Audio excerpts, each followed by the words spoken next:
મિત્રો, મોદી સાહેબે કરેલી વાત એકદમ સાચી ઠરી। मोदी साहब कहलू कि मेरा क्या है, मैं तो झोला लेकर आया था, झोला लेकर चला जाऊंगा। એટલે રાજ્યના નાગરિકોને, દેશની જનતાને કોઈ પણ તકલીફ પડે, પેટ્રોલ, ડીઝલ, એલપીજીમાં ભયંકર કટોકટી, અછત અને તંગી સર્જાય, મારે શું, હું તો ઝોલો લઈને આવ્યો તો ઝોલો લઈને જતો રહીશ।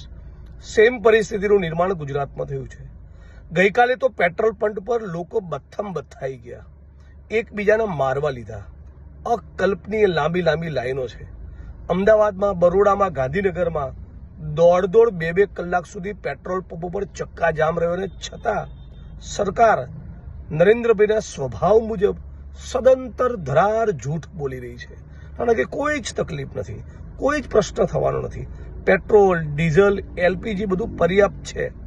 તો પછી આ રાજ્યના નાગરિકોમાં, દેશની જનતામાં જે ચિંતા છે, જે દહેશત છે, ખોફ છે, એના મૂળમાં શું?